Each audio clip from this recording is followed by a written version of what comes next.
Hey guys, before you listen to this next episode of the Chris Renne Show, just want to say thank you all for listening. And go follow me on Twitter and Instagram at ChrisRenneMB. Follow Mom's Basement Prod on Twitter and Instagram at MBasementProd, and like us on Facebook at Mom's Basement Prod. If you haven't yet, go listen to our other show, Pints at the Round Table, a roundtable discussion over some pints of beer, where we talk about all things news, politics, and whatever comes to our minds. Thank you guys once again for the audience, and hopefully you guys enjoy the show. What is up, guys? It is your host, Christopher Renne. This is the Chris Renne Show. We're on episode 44 of 44. Welcome in once again to this week's episode of the show. It's your host, Christopher Renne here. And I'm excited to be on air again. Last week was a show to just get me sort of back rolling. And this week is a show where I am fully going into it with a real head of steam. Before we get into the show and before we get into what I want to talk about today, I just want to let you all in on what is coming from Mom's Basement Productions. So, if you have seen it on Facebook or Twitter or Instagram, there are 2 new shows coming to our YouTube channel. It's Mom's Basement Productions like everything else. So, if you're ready to, go subscribe to it now and get the jump on all these shows coming to our YouTube channel in the near future. It's going to be all things Mom's Basement Productions, and I'm excited for where that can take us as well. But once YouTube starts, don't forget to keep listening to the podcast. With all that being said, the 2 new shows that are coming, I've already mentioned one for the ages, which is also coming, but we have 2 new ones added to the docket. The first being Chris R. Does Stuff. Chris R. Does Stuff's kind of sort of a holistic title for it, but it's just going to be a personal sort of YouTube channel where I do videos where I rank things from sports teams to cheap beer, give my weekly rankings for college football teams, best performances, best games of the weekend, whatever sort of comes to my mind. I'll be rating stuff like food or new things people tell me to try. And then there's just going to be a Chris R. Talks where I sort of talk about whatever I want for 10 to 15 minutes. We'll see.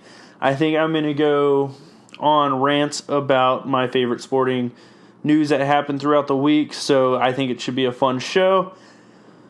And then from the Pints at the Round Table family, the other show is Pints, the beer drinking show. So on Pints at the Round Table, if you listen to that as well, we sort of get into roundtable discussions over beer.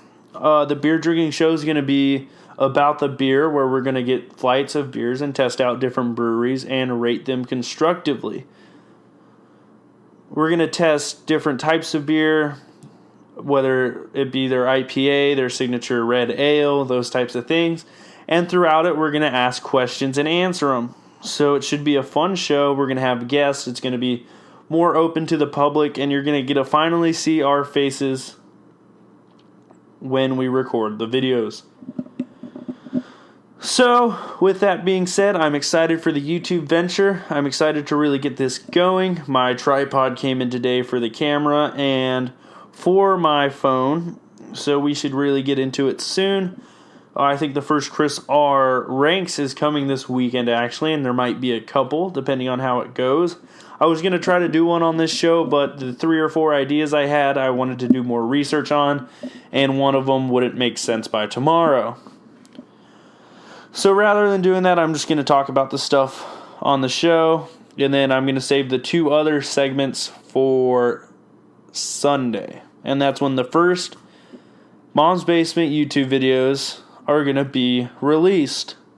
So be excited for that. I'm extremely passionate about this. I got a really good deal on the Adobe software. So I've got Adobe Premiere for half the price. And that, for any of you video editing nerds, is very useful and utilizable for a guy like me. It's got a steep learning curve, but I know it's the best option, and once I learn how to use it, I'll be able to put out some really great video products for all of you. Don't forget to keep rating my podcast. It really helps put the podcast out there and into different categories. I've got, I think, 25 ratings on the show. Hopefully I get that to 100 by the time school starts, so I'm really going to try to put this show out there more. I'm going to try to be more consistent with it, and I'm going to truly get to that 56 episodes this year mark, because guess what? We've got it on YouTube now. So, what does that bring me to? The first topic on my mind.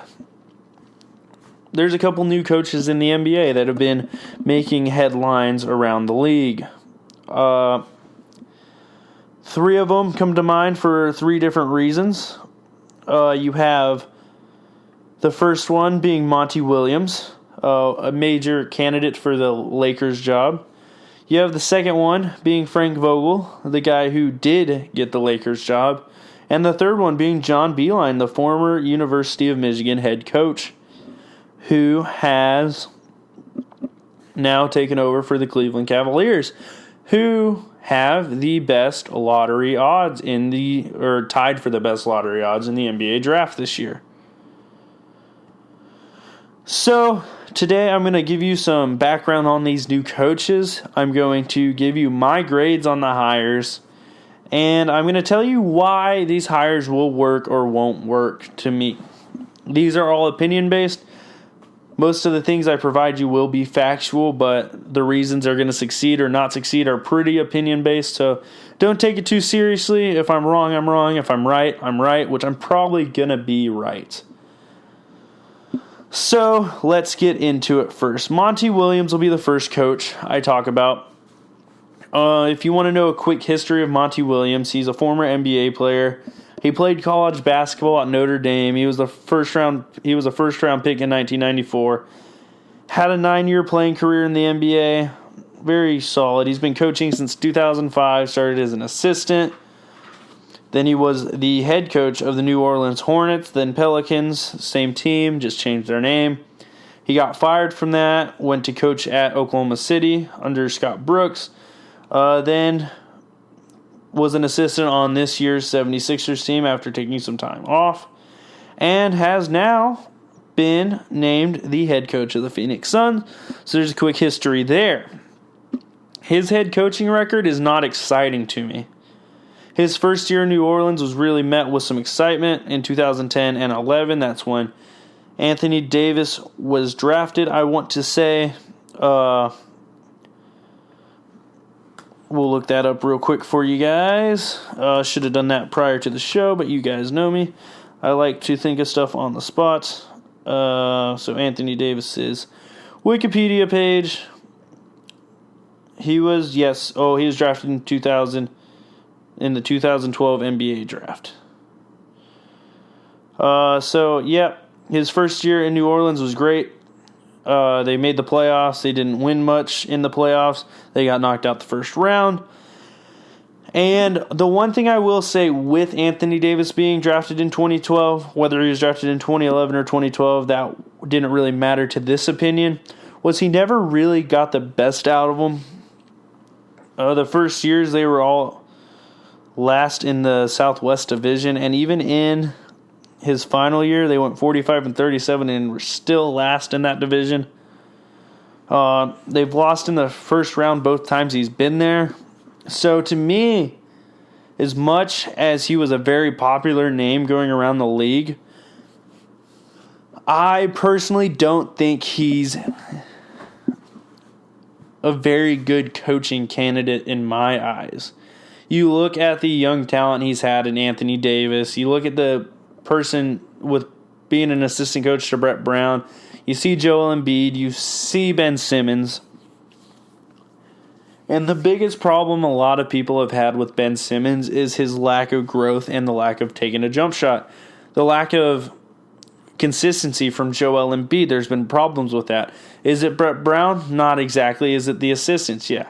And Monty Williams has been a great assistant for the 76ers, and that's why his name has been thrown around so much.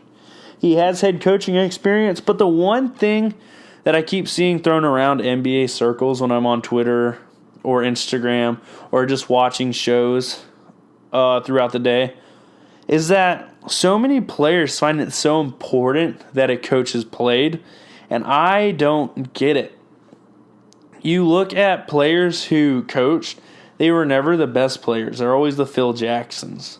They're always the grinders who played on teams. They were never the stars. And Monty Williams fits that, but he hasn't really proven anything to say he's going to be a good coach in the NBA, and he was very overrated. And I was not excited when he was the top name on the Lakers list. I didn't really understand that. I don't think he really belongs in a top candidate sort of profile. He asked for big money. He hasn't really proven anything to do that. And the Suns went with him, and I don't think he really fits there. He couldn't utilize the most talented big man in the league in Anthony Davis, and I really see a similar fate coming for Devin Booker and the Phoenix Suns. The Phoenix Suns have the worst owner in the league, or tied for the worst owner in the league. I don't think they're a well-run organization. I think they had a great coach in Earl Watson. I think they've had some really good coaching. They've had some really good coaches. I think this Igor Koksakov was awesome, but this Robert Sarver just doesn't get it. Him and James Dolan on the New York Knicks are two owners who just absolutely do not get it.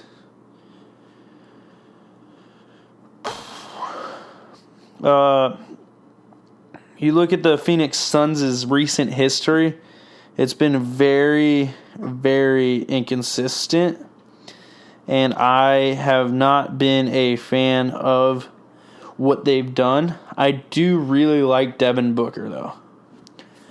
So let's just look at their recent history on Wikipedia. The last time the Suns were good was when they had that 7 seconds or less offense with Steve Nash, with Sean Marion, with Grant Hill, Amari Stoudemire, that gang. And they could never get past the Lakers or the Spurs. They bring in Shaq. He couldn't match the likes of Tim Duncan, who was more healthy at the time. They brought in the big Aristotle, and Mike D'Antoni left the team and signed with the Knicks, which led to a very inconsistent time. They didn't hit on many of their draft picks. Goran Dragic never became the point guard they thought he would be after sort of Steve Nash aged out. Amari Stoudemire sort of started falling off the shelf. Luckily, they were allowed to trade him to the Knicks. And this is sort of the time when they really started falling downhill. Adding players like Vince Carter, Michael Petrus, and Marcin Gortat. None of them very great. And they tried building what the Magic had, and it just didn't work. Those Magic players were overvalued, and they played on a team where Dwight Howard was playing out of his mind in sort of the last era of having a dominant center being the most important aspect of your team. They fell behind in basketball, and then it started to decline. You just look at sort of what happened to their best player. The players they signed just didn't work. And since then, it hasn't been great. And the Devin Booker era has been awful. They've tried bringing in veterans. They've tried bringing in a mix of different players. And none of it has worked. I really liked Earl Watson as a coach, and he never really had a fair chance. Drafting Marquise Chris, Tyler Ulis weren't great. Dragon Bender didn't hit. They just haven't really made any moves to get you excited. I really like Eric Bledsoe. Devin Booker is one of the best young players in the league, but I don't see it with Josh Jackson, and they had a really good coach, and he could only win 21 games because his team sucked. DeAndre Ayton, don't know how it's going to go. And they have Mikal Bridges. They have a lot of really good young players, but I don't think Monty Williams is the guy who's going to be able to develop them. I don't think Monty Williams really created the best culture in New Orleans, and that sort of showed their completely up and down consistency. So I will probably say this is my least favorite hire of any of the teams, but I don't think the Suns can be choosers when they have to be beggars when they're this bad. I don't think their owner gets it. I don't think the Suns are going to get any better. I think they're wasting Devin Booker's talent. I think they're going to be wasting DeAndre Ayton's talent, Mikal Bridges' talent, Josh Jackson's talent. And I think the Suns are looking into being a bad team for quite a long time. If they get lucky and roll the dice and end up with Zion in the lottery, that could really jumpstart this team, and I think it could really jumpstart Monty Williams. But the only way this team is going to be successful is if that happens. So I give this hire a C because Monty Williams isn't the worst coach, but he's definitely not the best coach. And I really think he was a very overvalued coaching candidate who's not going to work out in the long term. I don't blame him for not working out in Phoenix because I don't think any coach is really going to work out in Phoenix right now. I think their culture's too hogwash, and I think they don't really have what it takes to create an environment that is conducive to winning. I think it starts from the ownership, and until the Suns owner sells the team, I really don't think they have a chance to be great. With all that being said, I don't have anything against Monty Williams. I hope he does do well. I like James Jones as a general manager, but I just really think Robert Sarver is not a good owner. And this is just looking to be another sort of minor disaster. So let's go moving forward to the next hire. We'll go with the Lakers hire with Frank Vogel. And I'm going to talk more about what went into the hire in my next segment, but this is just more about Frank Vogel as a whole. So Frank Vogel is one of the people who's actually truly challenged a LeBron James-led team as a coach. You've got the Stan Van Gundy team with the Magic. You had the Doc Rivers coach teams with the Celtics. And then you had the Frank Vogel-led Pacers, who were really, once the Heat got rolling and once Garnett and Paul Pierce were on the Nets, the only true thorn in the paw of the Heat dynasty, and really the only team that truly challenged those Miami Heat in the playoffs, besides obviously the Spurs and the Mavericks. This was a very good era for the Eastern Conference when the Pacers were good, when the Heat were good, the Nets or the Celtics, depending on when the Big Three ended and was.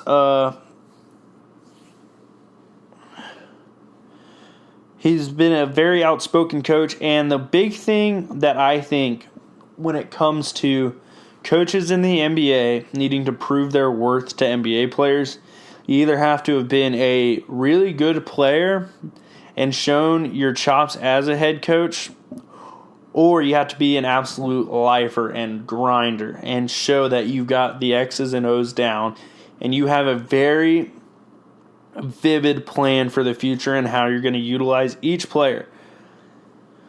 Because it's really easy for an NBA player to walk into a room and respect a player like Jason Kidd or a guy like Pat Riley who has done it and has done it as a player, coach, general manager. It doesn't matter. There's a reason the Warriors respect Steve Kerr the way they do. He's been good at being a coach, a general manager, a player. He's a very well-rounded guy.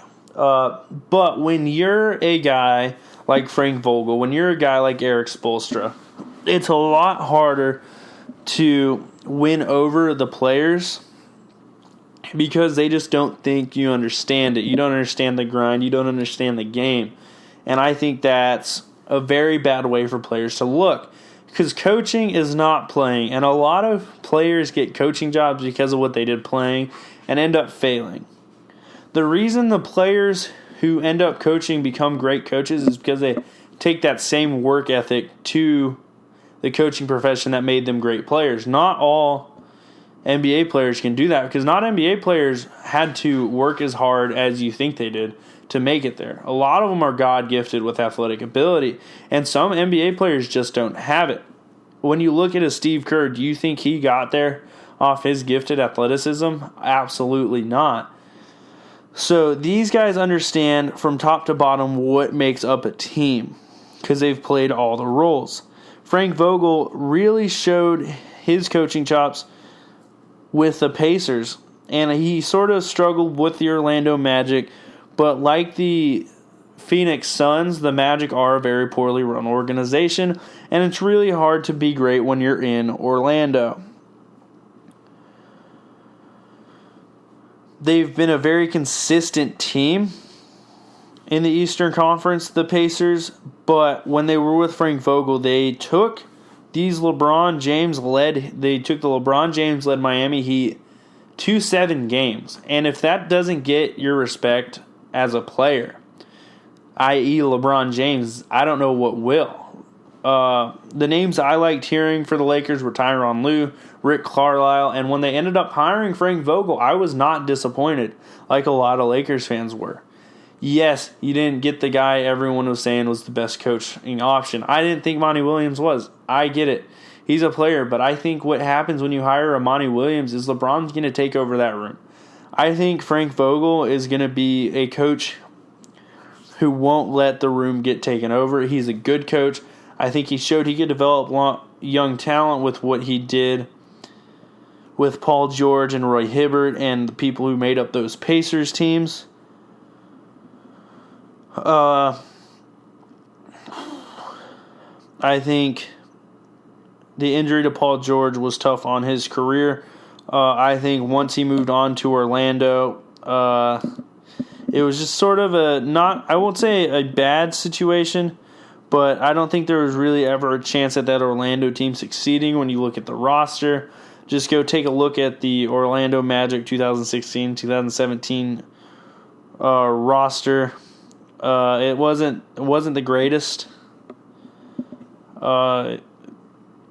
So yeah, I think Frank Vogel, with the talent the Lakers have, he's the guy who's going to get the most out of every guy on that team, and I think the hire they made was great. What went into the hire was horrible, and that's what I'm going to be talking about in the next segment. But the hire itself, I'm going to give it a B, because I think Frank Vogel's a professional. I think Frank Vogel's a strong-minded coach. I think Frank Vogel's not scared to challenge his players. And I think Frank Vogel is the type of no-nonsense guy the Lakers need when their whole franchise is filled with nonsense. I think the Lakers finally made a grown-up decision. I don't think they did it in a grown-up fashion, but I think this is actually a very good hire for him, and I think in 3 to 4 years, it's going to come to fruition for him. It's a 3-year contract, so they're not fully committed long-term to him. That was a problem with Monty Williams when taking the job. That was a problem with Tyronn Lue. Frank Vogel was very open about taking Jason Kidd on his coaching staff, which Tyronn Lue did not want to do, which Monty Williams did not want to do. And I think I totally understand why Tyronn Lue and Monty Williams wouldn't want to do that. Especially Tyronn Lue. It's very disrespectful to force a coach who not only played for the organization that's hiring, but also won a title with the best player currently in the organization, and not trusting him to put together a staff that can be capable of winning a title. I understand where Ty Lue's frustration was. I understand the 3 to 5 year contract difference being something bothersome. But I know Frank Vogel probably wasn't the top coaching candidate, and that's okay. I think he's going to be hungry. I think he's going to be motivated. And I think Frank Vogel is going to lead the Lakers to the playoffs pretty easily next year. I don't think the Western Conference is as good as everyone says it is. I think with LeBron healthy, the Lakers are a top 3 team in the Western Conference. I think they're better than the Rockets because they have the best, most consistent player in the NBA when healthy. I think if Kevin Durant leaves for the East, I think the Lakers have a very legitimate chance of winning the Western Conference with the right coach, and I think Frank Vogel is that right coach. The reason this hire gets a B, though, is because the Jason Kidd on staff. I was looking at OddsShark today, and there's betting lines for who's going to be the Lakers coach by February.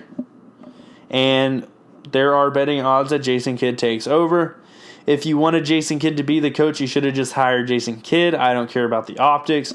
There's no coach who wants to mentor the guy who's going to replace him unless they're 65, 70 years old and retiring. I think the reason Frank Vogel let Jason Kidd on his staff is because he's confident in his ability. And I think Jason Kidd's going to be able to gain the respect of the young players and LeBron because they went at it in the finals.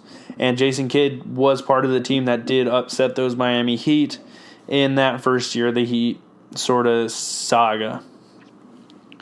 So I like Jason Kidd. I think his optics are poor. I think seeing the success that the Bucks are having after he left and Mike Budenholzer being a better coach than Jason Kidd is why Jason Kidd has been relegated to an assistant. I think whether it's with the Lakers or somewhere else, Jason Kidd will get another coaching job. I think he's a very intelligent basketball mind. But I do think that is why it's a B. I think that can cause drama, and it sort of sticks with what the Lakers have been, and it's chaotic, and it's a big story, and it doesn't even have to be. But I do like the hire of Frank Vogel, and that's why I got a B. And now the last big hire, John Beilein of the Cleveland Cavaliers. The Cleveland Cavaliers are my personal favorite team. It's why I'm talking about them. It's why he's here. And if you don't know John Beilein, it's as an NBA guy, it's because he's not. He's been a college coach. He's a college coach, and he has been for his whole career. But John Beilein is known for having extremely strong culture. He's really got the best out of players. You look at Karis LeVert in the league, a very well-rounded scorer and offensive player who defends. You look at Trey Burke. You look at Tim Hardaway Jr. You look at some big men. You look at Moritz Wagner on the Los Angeles Lakers. He puts out players to the NBA, but he doesn't give up his culture for recruiting purposes. If he doesn't feel like a guy's going to fit into that culture, he's not going to recruit them, and that's sort of the identity the Cavs are sort of trying to go to. A sort of no-nonsense, strong, leadership-based organization. And Dan Gilbert has made quite a few mistakes in his career, but I think he's growing up as an owner and sort of being more open to change and more open to giving up some of his power. You see that with Kobe Altman being the general manager. You see that with bringing in a guy like John Beilein. They are very excited for the culture. And if you look at his coaching past, John Beilein's been coaching since 1975. So he knows basketball. 1975 was 44 years ago. He started coaching at 22 years old. He coached Newfane High School for 3 years. Then he went to Erie Community College, then Nazareth University in New York, which is a D3 school, then Lemoyne, which is a Division II school, and then he got to the big time in the Division I at Canisius College in Buffalo, New York, in the Metro Atlantic Athletic Conference. Then you start getting to schools, Richmond and Virginia. You've got West Virginia was his first major Division I job, and then he moves to Michigan and creates a winning culture. He's been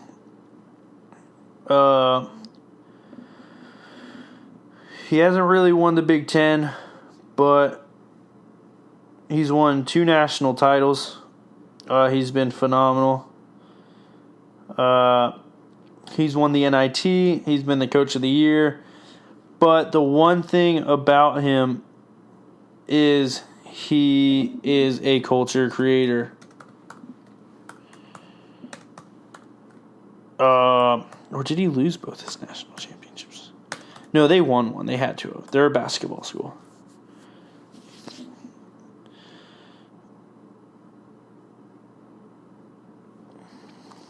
He's built a championship culture is pretty much what you get when you sort of search him. I don't think the Cavs are going to win a championship within the next 5 years. But the difference is that Cavs can change their identity as a whole. They can go from what they were whenever LeBron left, which was the Phoenix Suns, which was the Orlando Magic, which was the Sacramento Kings, and create a winning identity and a powerful identity that reflects Northeast Ohio and what they want. Dan Gilbert's a Michigan man. He loves Detroit, but he owns the Cleveland Cavaliers. So he took a guy he's very comfortable with and took him and made him the coach. And he's seen John Beilein, and he's a booster to that school up north, and that's okay. He hired a guy who's in the 600 wins club, which is a very distinct club. There's not many people in it. And I think John Beilein, with the young talent, with Kevin Love, with Colin Sexton, with Chetty Osman, can really create a culture similar to that of a Michigan, where you're constantly bringing in new people, but continuing down this road of this is who we are. And I think that's the best part about this John Beilein hire. It's why, of all the hires and all the fits to the team, I give this one an A-. Because the Cavs are in no position to win now. They give John Beilein a 5-year contract. He'll be 71 at the end of it. Probably looking to retire from coaching basketball. And by that time, he has his chance to reestablish the culture, groom a coach replacement to take over and continue this, and create a pretty solid Cleveland Cavaliers team in the next 10 years. And this process will definitely be expedited if the Cavs win the lottery once again and get Zion Williamson. This team's filled with young talent. It has a great veteran leader in Kevin Love. Keeping Channing Frye in the organization. I like what the Cavs are doing a lot. And I think John Beilein really fits the plan they have. And I think that's a big part with coaching goals. So, pretty long segment, but I just really want you guys to know the 3 hires I really wanted to talk about. I'm really excited. The NBA has kept me interested even without LeBron. This is going to be a pretty NBA-heavy show. The next couple segments, I'm going to talk about the Lakers. I'm going to talk about the draft lottery. And I'm going to talk about the NBA playoffs. So, moving forward, no need for a break yet. I haven't been doing it that long. So, the Lakers protest. I'm going to have to get out my phone. If you guys haven't seen this video, I'm going to share a link onto the Mom's Basement Twitter at mbasementprod, so go check it out.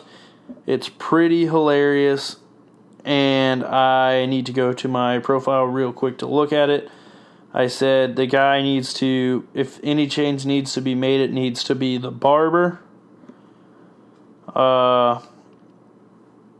It's back a couple days. Oh, so yeah, here's their protest in front of Staples. Just like their season, a disappointment.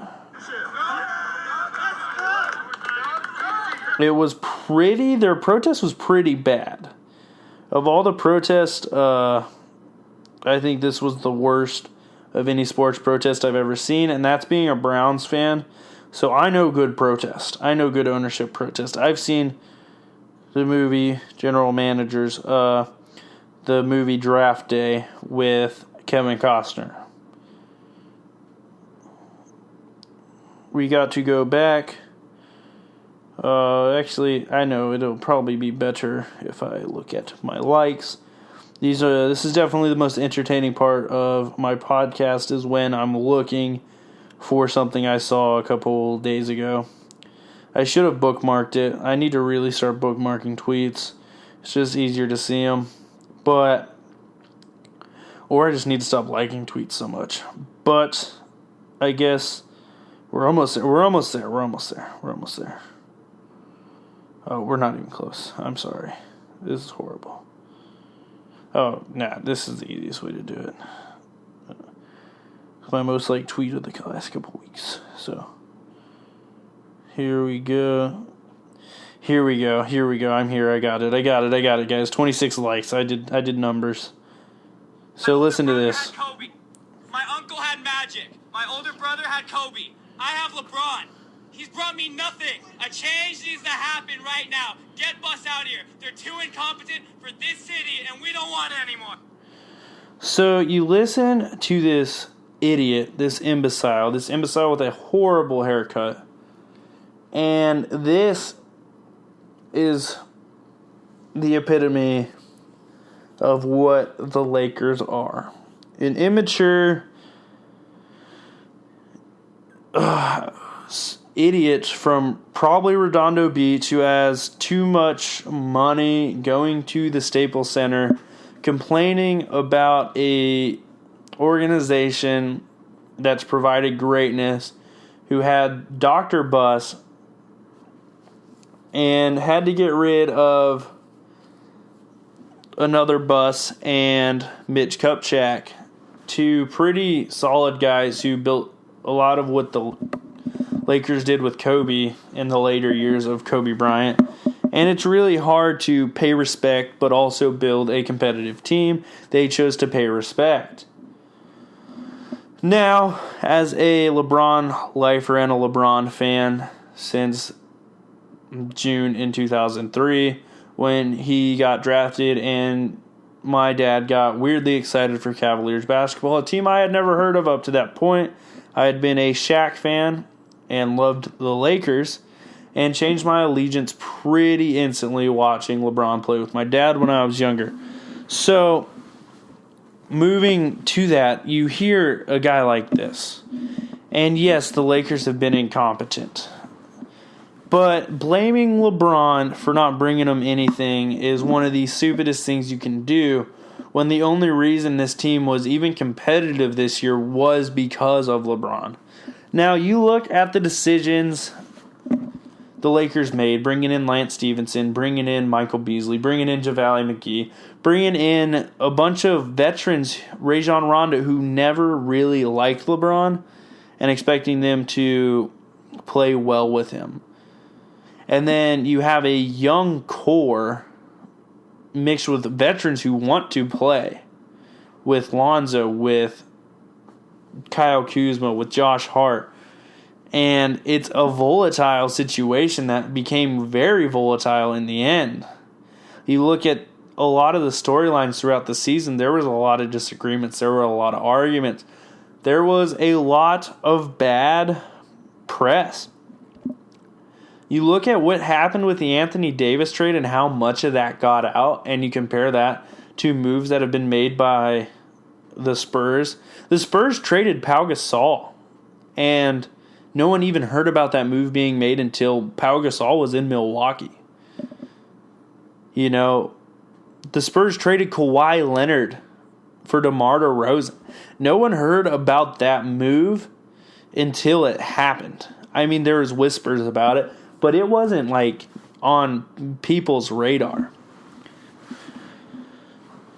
You know, and every single thing the Lakers do is on the radar. It should have never came out that Tyronn Lue didn't take the job because of a disagreement in length and needing Jason Kidd on the staff. That should have never happened. It should have never happened that it came out that Frank Vogel was the 8th choice.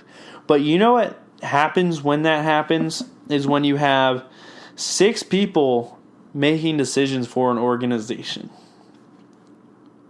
You have Jeannie Buss, you have Rob Pelinka, you have Lisa Rambis, you have Kurt Rambis, you have LeBron, And apparently you have Phil Jackson still affiliated with this team.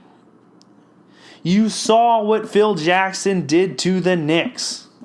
It is not something you can have happen to this franchise. The greatest franchises have strong leadership at the top. You look at the Spurs, you don't even know the GM's name of the Spurs unless you're a Spurs fan. It's because you never hear of him making any noise. R.C. Buford's the best general manager in league history, arguably. And you never hear his name. The GM for the Warriors was an agent like Rob Pelinka. Bob Myers was a sports agent. But he has a vision and he has goals and he's not scared to make tough decisions. Who the hell runs the Lakers? Jeannie Buss needs to take her hands off this boat steering wheel because it's the Titanic and it's about to hit an iceberg if you're going to keep managing it this way. There's a reason Magic Johnson signed off. And yes, Magic Johnson's quit on things before, but if he knows the payoff's going to be great, he sticks with it. And if Magic Johnson was willing to leave his beloved Lakers, because he knew he was probably going to fail, it's not looking good. I think the Lakers are still in a really solid position now that they hired Frank Vogel. You guys obviously listened to the beginning of the show if you've made it this far. And I think if you really want to know what they need to do, they need to let Rob Pelinka be in charge. Yes, the decisions can still go through Jeannie, but they need one guy with a vision, and I think Rob Pelinka has it. I think that's why when you hear Phil Jackson and Kurt Rambis and Lisa Rambis were a big part of Frank Vogel's hiring, that's not good, Jeannie. You need to be less worried about being a celebrity and more worried about running the Lakers. Or you need to give that to Rob Pelinka. Rob Pelinka is an agent. He understands what goes into these ins and outs of the league. I think agents make great general managers for a reason. I think if you're going to bring in anyone, it's Rob Pelinka. And if you want any help from an outside source, it's Kobe Bryant. At this point, Phil Jackson's aged out. He needs to stop making basketball decisions. He needs to write books, and he needs to show biographically what used to work. Because what he does not work anymore. It's not 1996, and you do not have the triangle offense working. Because guess what? The Warriors changed basketball. So Phil Jackson shouldn't be making a decision. Kurt Rambis was a terrible basketball coach for the Knicks. Kurt Rambis is not great at making decisions. Kurt Rambis was not good, and that's who you're listening to. Yes, Kurt Rambis was a fun Laker. Kurt Rambis had cool hair when he was younger. Kurt Rambis had the glasses. Kurt Rambis should not be making decisions for the Lakers. He should not be overruling the Lakers hiring Tyronn Lue. That should not be a thing. I get that he's a senior basketball advisor for the Lakers, but he is not the guy I want running this team. I don't think anyone should want him running this team. After you saw what happened to the New York Knicks with him in charge. He won for the Lakers, yes. He was there and he coached during a great successful time for the Lakers. But like I said about Phil Jackson, he is not, it doesn't work anymore.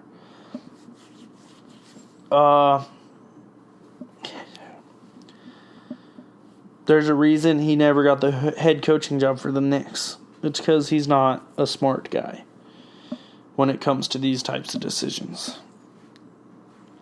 Time and time again, he proved he wasn't fit for this job. You look at the 4 times he was truly the head coach. One was 1998-99. He coached 37 games, won 24-13. Lost in the conference semifinals. You look at his time in Minnesota. 15-67, made it a year. A 183 win percentage. Then you look at his second year in Minnesota. He got 2 games better. And then you look at his time as the interim and a head coach for the New York Knicks, and he went 9-19. His head coaching record is 65-164, and that's the shadow president of the organization. These are not the people who should be running the Lakers. This shows why it's such a dumpster fire. But if you bring in Rob Pelinka and you allow Kobe Bryant to be a senior basketball advisor, which he'd be great at. He doesn't have to work a lot, but you come in, you ask him what he thinks. It's like the Colts bringing in Peyton Manning to help make decisions. It's like Butch Jones bringing in Peyton Manning to talk to Tennessee coaches. You do it because they're smart people. You do it because it'll help create a culture in the organization of winning. LeBron James is a smart guy. He sees the writing on the wall. It's not looking pretty. And I like the Frank Vogel hire. It was very grown-up hire. And Kurt Rambis did play a part in that. But Kurt Rambis, and I think having 7 people fighting for power is unhealthy. And I thought there was a triangle for power. The Genie Bus, Magic Johnson, Rob Pelinka ended up making it a pentagon. And now it's an octagon. It's wild. It's wild. But since I've talked about how bad the Lakers are, I'm gonna do it. I'm gonna tell you what the Lakers need to do. And if you go back a couple episodes, there's 2 big names I've already talked about. Let me just make sure. Let me just remember which episode it was so you guys can go listen to this. I think it was episode 37 and 38 where I talked about the Lakers triangle of power, and I talked about the free agents they need to sign. So the Lakers do need to bring in some veterans. I think the idea of bringing in some stars is awesome. But you need guys who are willing to be a number 2 and a number 3 to LeBron. Why did the Cleveland dynasty with LeBron end? It's because Kyrie didn't want to be a number 2. And then Kyrie was a number 1, and then he didn't want to be a number 1. So, 2 players I really think the Lakers need to go after more than anything. Chris Middleton and Tobias Harris. Both played pretty good in the playoffs, and one is on a conference finals team and possibly going to make it to the NBA finals.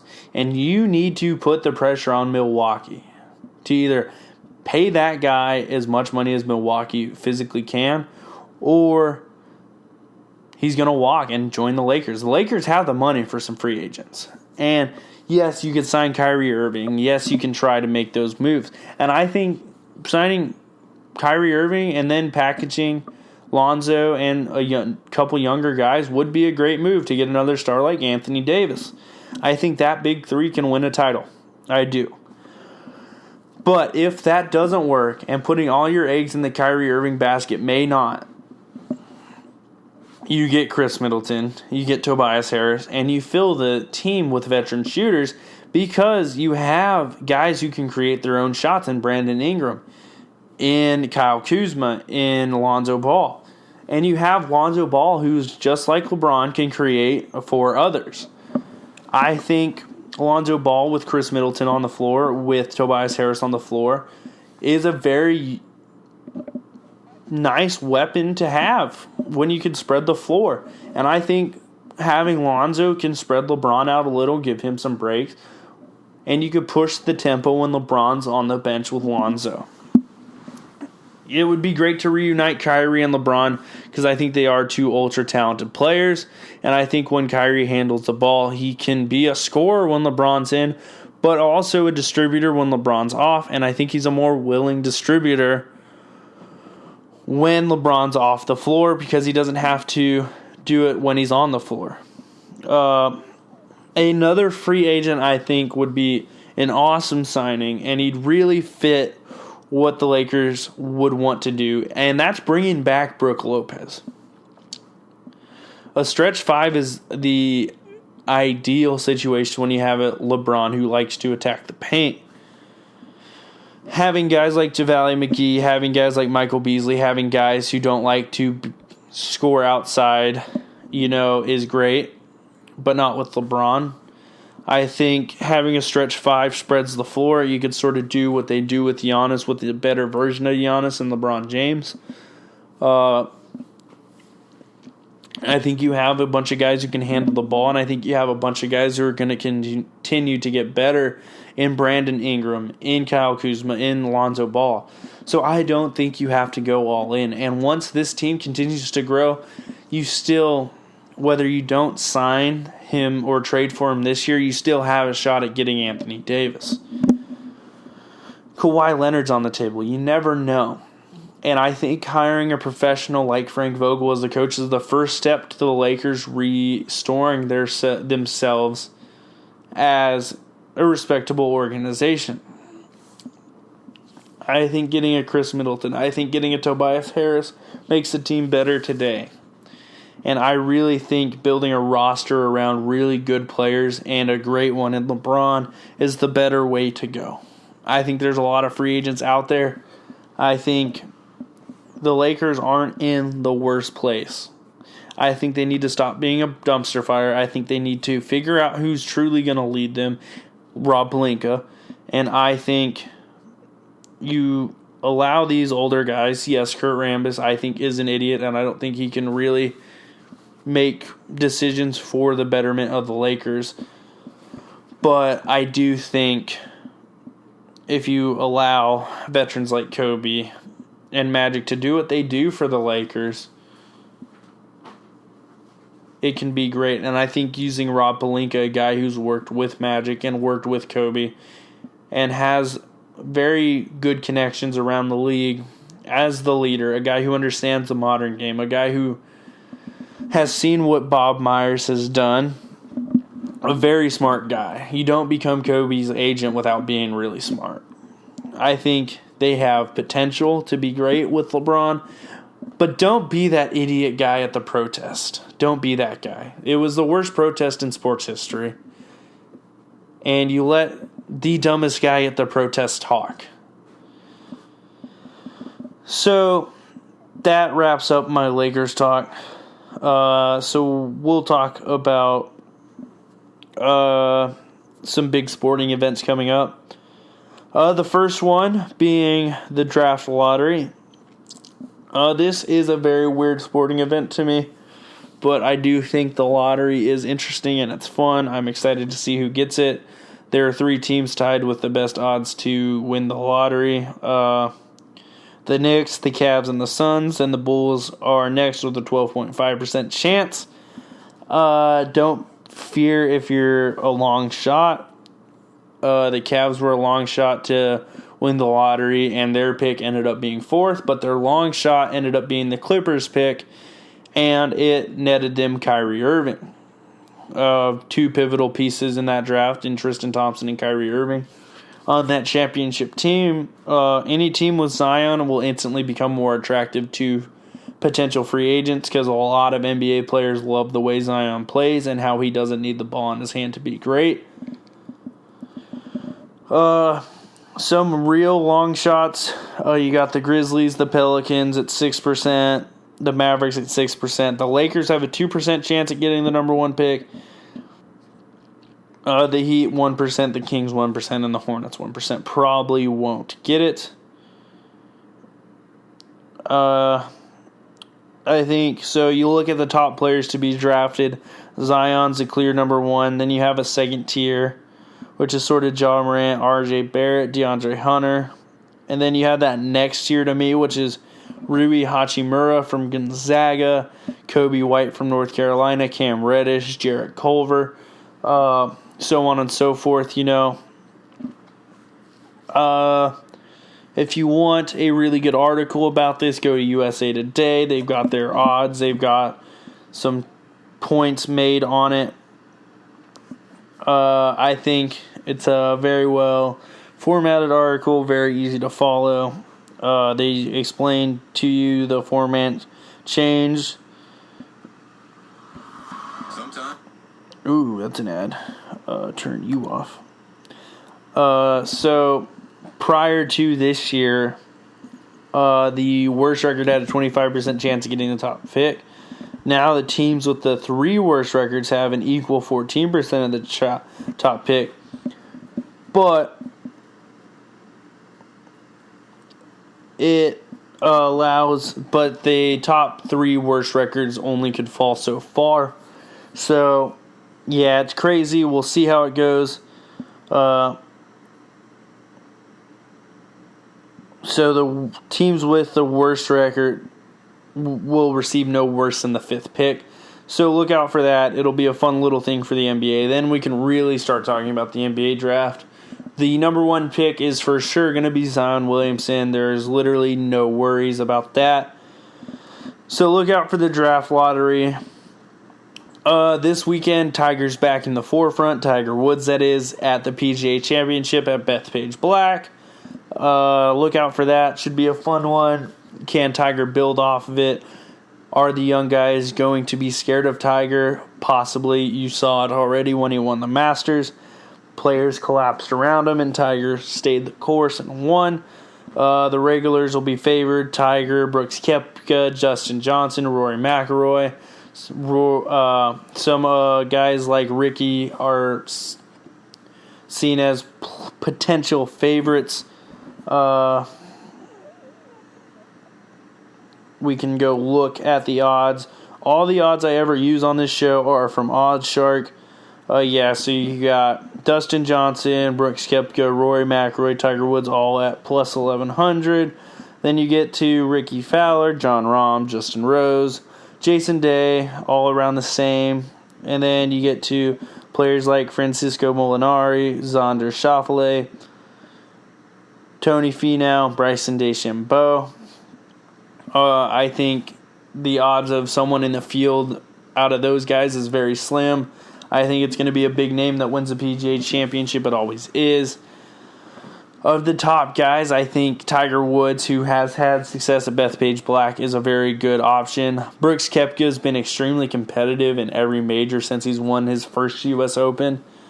I really like Rory McIlroy when it comes to the PGA, so if you're going to bet on any of those guys to win.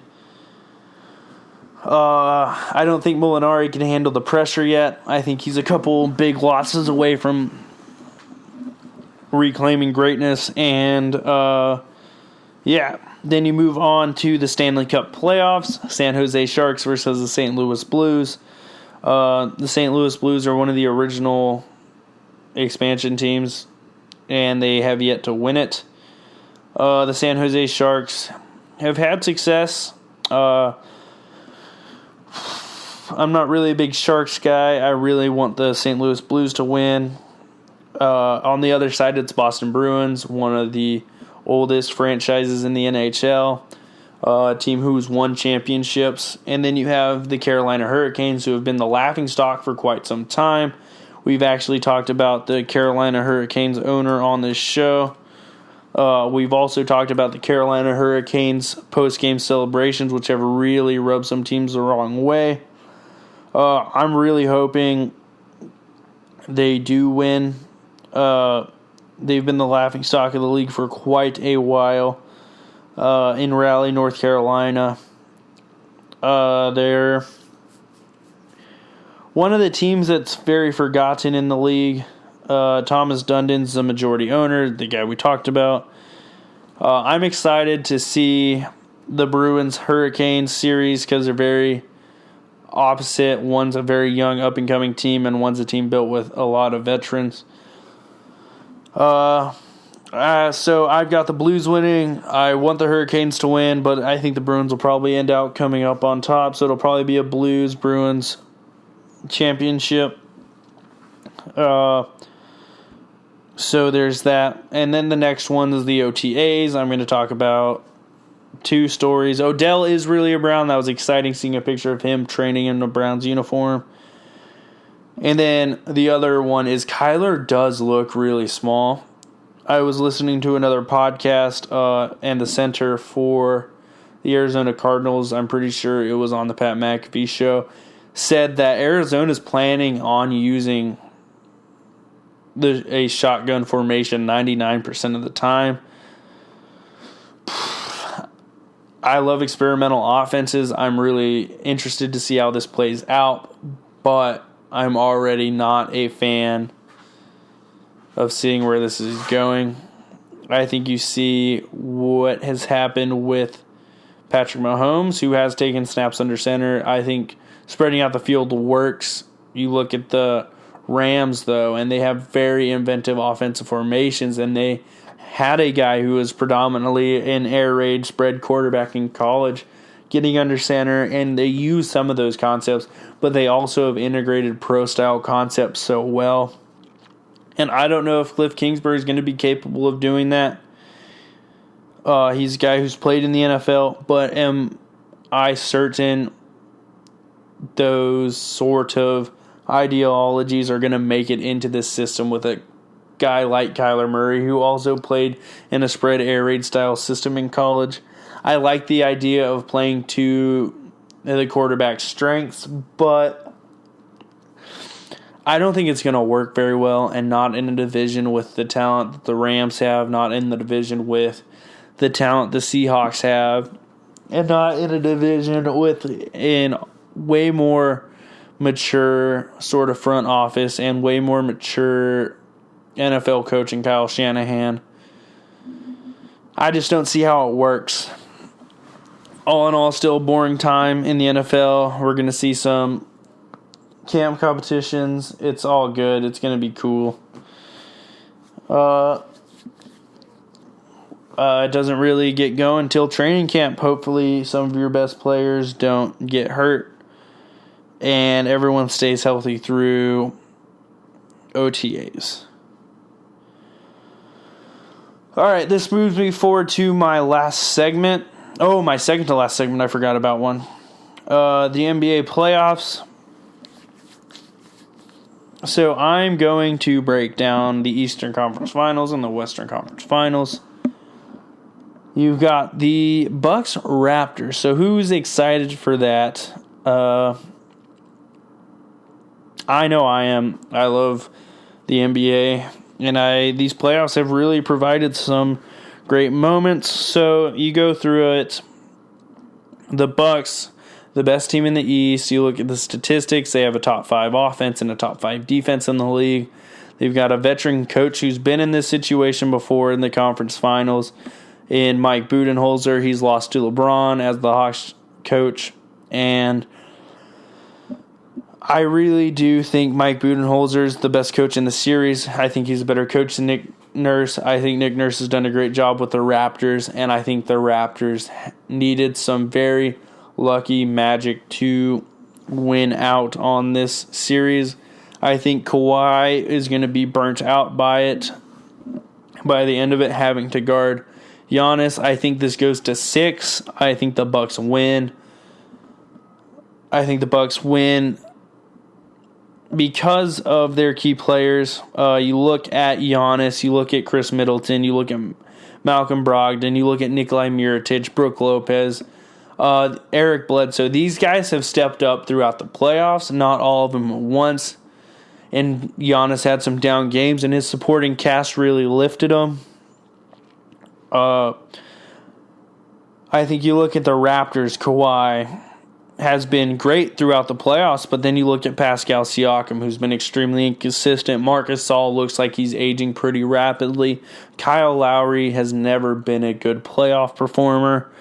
I love their bench and their depth with Fred VanVleet and some of these guys, but I really think they need more than just their star to step up when they need them.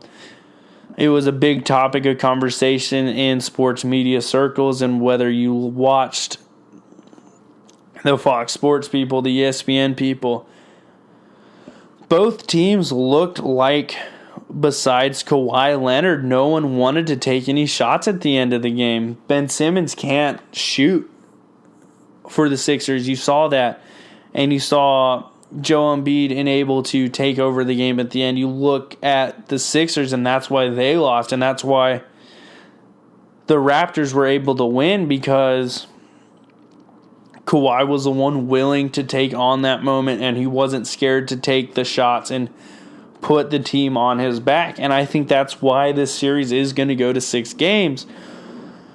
But on the other hand, like I stated, the supporting cast of the Bucks has stepped up in big moments. And that's a major key factor. If Pascal Siakam, if Gasol, if Lowry can play well, they've got a shot. But I think the biggest key factor isn't if Giannis or Kawhi plays well, it's who supporting cast steps up. And that's why I think the Bucks are going to win this series. That's my prediction. I'm going to stick with it. I'm excited to watch this series. It's awesome when you get to see two of the predominant wing players go at it in Giannis and in Kawhi Leonard. I think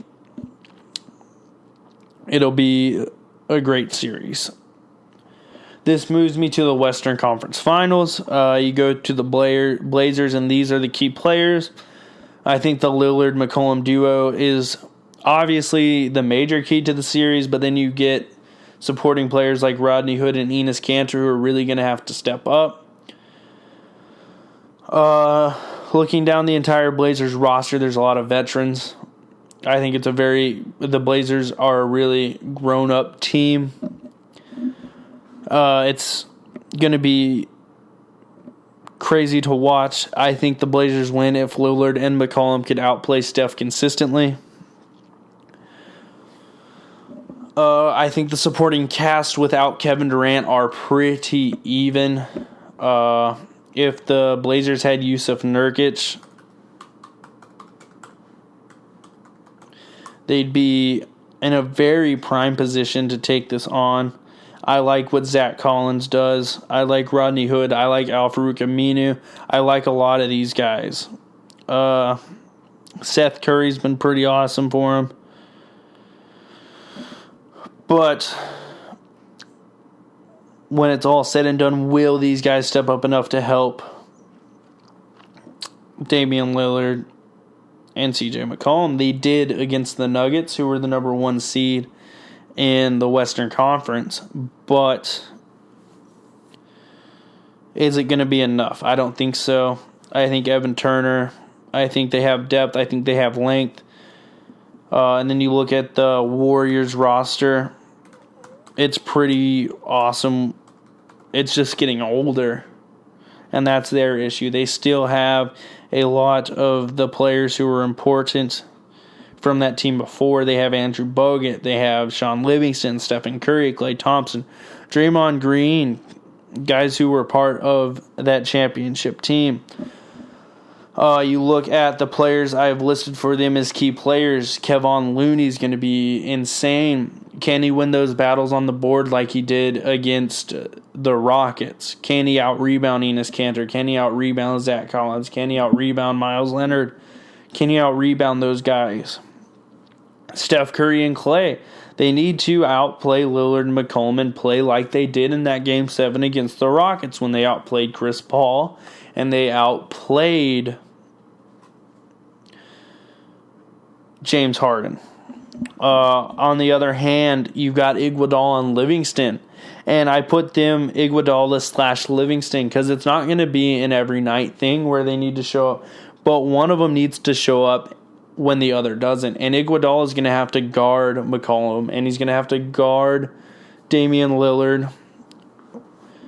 And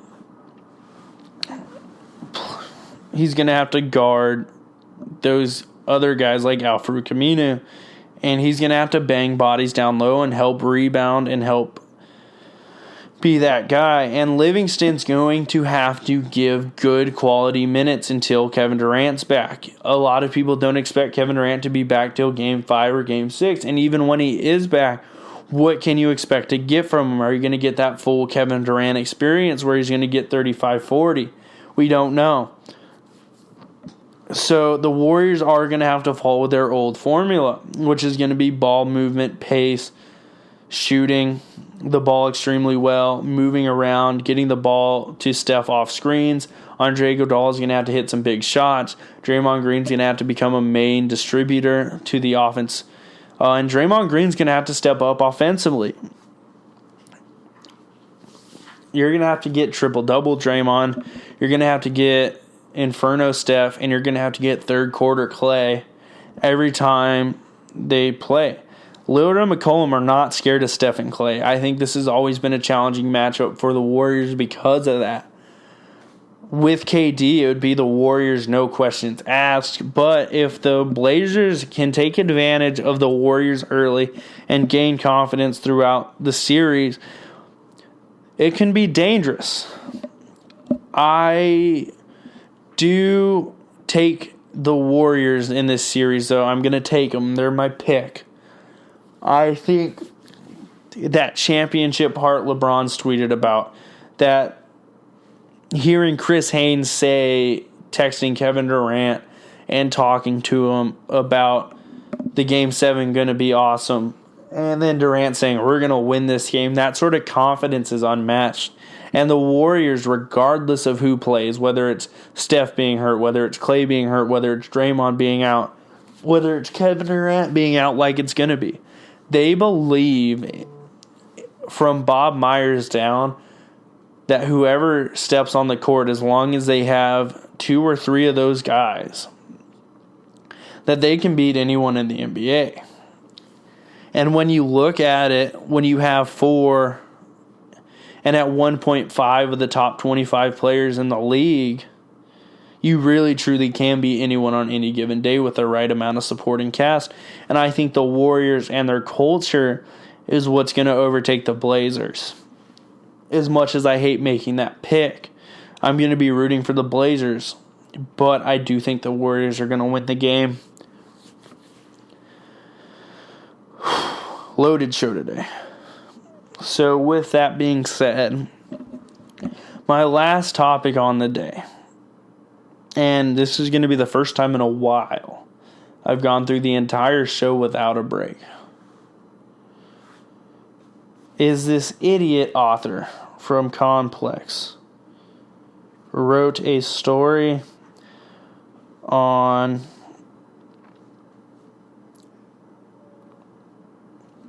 why basketball is now superseded the NFL as America's sport. And it was arguably the worst take I've ever seen. And if you want to see what I wrote on Twitter, you can, but I'm pretty much going to tell you what it was. And I'm going to take you through some points in the article. This article was written by Angel Diaz, who's an editorial producer at Complex. And if you don't know what Complex is, it's a music magazine who's taken upon itself to relate sports to rap culture, which is a big part of the NBA. And the rap culture and the NBA have been intertwined since its beginning roots. Complex Magazine's a big player in the music industry. They have a very good sports following. And I really think this article titled "The NBA Has Surpassed the NFL as America's Sport." Now, I will say in a lot of ways, the NBA has caught up to the NFL and has always been popular in a more urban demographic. But there's a big reason a lot of people always sort of allude to the NBA's free spirit, star-driven mindset as a strength, when in reality, from a business standpoint, it's a big weakness. As much as I love the NBA, this article highlights a lot of points that a lot of NBA fans try to make, but it really doesn't. And this article is filled with plenty of political overtone. So this story starts with the NBA being an extremely star-driven league throughout its time. The NBA has extremely popular players in LeBron, in Steph Curry, and Kevin Durant, and James Harden throughout the league. Damian Lillard, CJ McCollum. Each team has its sets of stars. But where the NBA is great nationally and solid locally, you got to see the sport as a whole. The NBA is very star-driven. And the USA Today wrote an article about how NBA playoff ratings are down 18% without LeBron James, which is great evidence to why the NBA is extremely star-driven. So if you want to take a look at the greatest and highest rated series of all time for the NBA, it was in 1998 when the Bulls played the Jazz in the final year of the Bulls and Jazz three-peat and the Bulls and Jazz meetings and the final Jordan three-peat. The highest rating of that, I want to say, was a 21.2. Now you look at the Super Bowl that same year, and this, granted, was the highest rated basketball game and the highest rated basketball series in history. Didn't come close to the Super Bowl that year or the years around it, when it was Brett Favre versus John Elway in the Super Bowl. And that did a 44.5. It absolutely doubled.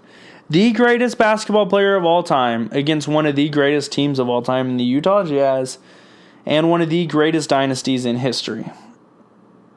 Phenomenal series, by the way. You look at the ratings this year, and the highest rated game of the playoffs so far has been the Trailblazers with a 1.5 rating in the Game 7. Let's look at the divisional rounds this year. The ratings for the divisional rounds, which is a pretty equivalent rating to the second round of the NBA playoffs. It's the second round of the NFL playoffs. Fox did 20.8, 17.9, 17.1 for CBS, and 16.8 for NBC. The games coinciding with those are Philadelphia, New Orleans, Dallas versus the Rams, the Chargers versus New England, and the Indianapolis Colts versus Kansas City. There is a tremendous difference. And yes, the NFL's ratings have dropped, but even with their rating slight decline, it still has been massive compared to what the NBA even dreams about being. Yes, there's 16 NFL games, but every single NFL game outranks the NBA locally and nationally, and a week 1 game in the NFL is going to outrank even the best playoff game in the NBA. You add up these games and they still don't meet the 4 games of the NFL divisional rounds.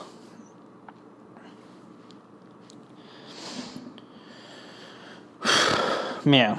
Then this article goes on to say, and I just want to add this, my point was made. Wait, actually, I've got more. The fans, a middle-of-the-road NBA player gets guaranteed money than many NFL stars. More guaranteed money. That's insane. Fans notice this sort of thing. Fans don't notice this sort of thing. Fans really don't care. Fans care about their team, especially in the major leagues and especially in the NFL. Yes, fans care, but if fans cared about that thing, no one would watch baseball and no one would watch the NFL. And when you look at local markets, the MLB outrates the NBA consistently on a local market basis. And the NFL outranks consistently on both. So obviously what the NBA players are getting paid doesn't matter to NFL and Major League Baseball fans, a lot of which coincide with each other, because I'm a Browns fan, I'm a Cavaliers fan, and I'm a Cleveland Indians fan. And yes, I watch all three. So you look at it. And then the other thing is there's far less NBA players. So it's easier to pay them far more money. The next important thing is NBA players or NFL players' health, and that is one very solid argument. And the NFL has cared more about the Shield than the players, but it's also why the NFL is so successful from a business standpoint and from a popularity standpoint. By putting emphasis on the Shield and the teams that represent the NFL Shield, people have grown attached to the teams themselves. The Patriots, the Browns, the Raiders. In the NFL, it's very rare you hear someone say, I'm not a fan of a team, I'm a fan of players. In the NBA, it's very common to hear, I'm not a Lakers fan, I'm not a Cavs fan, I'm a LeBron fan. I'm not a Rockets fan, I'm a Chris Paul fan. I'm not a Rockets fan, I'm a James Harden fan. You know, you hear that all the time. People are fans of different teams, and that's because they're fans of players, star-driven. So when these stars aren't there, it's going to be very hard to maintain the level it's achieved even now. Look at what happened when Michael Jordan retired. The ratings dropped significantly the next year, cut in half. And then there's the political overtones of this article. Kaepernick is a top 15 quarterback in the league today. Easily a top 15 quarterback team in the league. Fans believe he's being blackballed. No. Some fans do. Most fans who follow the NFL and know the political aspects of it know that the NFL doesn't get political at all. Yes, him kneeling for the anthem really did irk some of the more right-wing fans. And yes, a lot of liberal fans were very irritated with the treatment of Colin Kaepernick. But then there's a wide percent of the fans, and I'm going to say 90% of the fan base, who absolutely does not care. And a lot of people in football circles know that by the last year in Colin Kaepernick's time in San Francisco was the last year the read option was a very predominant part of an NFL offense. And the last year Colin Kaepernick played good. Yes, he had a 16 touchdown to 4 interception ratio, but the San Francisco 49ers also only won one football game, and he was 1-11 as a starter. And when you look at statistics, winning is more important than that. And in no certain order, quarterbacks better than Colin Kaepernick, that started Tom Brady, Drew Brees, Dak Prescott, Aaron Rodgers, Russell Wilson, Baker Mayfield, Roethlisberger, Newton, Foles, Wentz, Watson, Luck, Rivers, Cousins, Ryan, Stafford, Allen, Goff, Darnold, Trubisky, Mariota. And the other quarterbacks starting in the league are either too young to tell or non-controversial starters. The next point made was Allen Iverson dressed the NBA. The way Allen Iverson dressed, the NBA has been able to talk to my generation like no other American major sport league. A perfect recent example is the Toronto Raptors naming native son Drake the team's global ambassador and even having Drake Night. He says this is a positive. I see this more as a negative. Its product in the NFL is good enough that it doesn't need gimmicks and it doesn't need celebrity engagement. The MJ aspect is the polarizing figure who's going to make people watch. And 5 players in the league have had that ability. Will, Magic, Bird, MJ, and LeBron are the only people who bring more viewers to a screen than the NBA can. Last year's matchup was its highest rated and clocked in at 9.3 million viewers.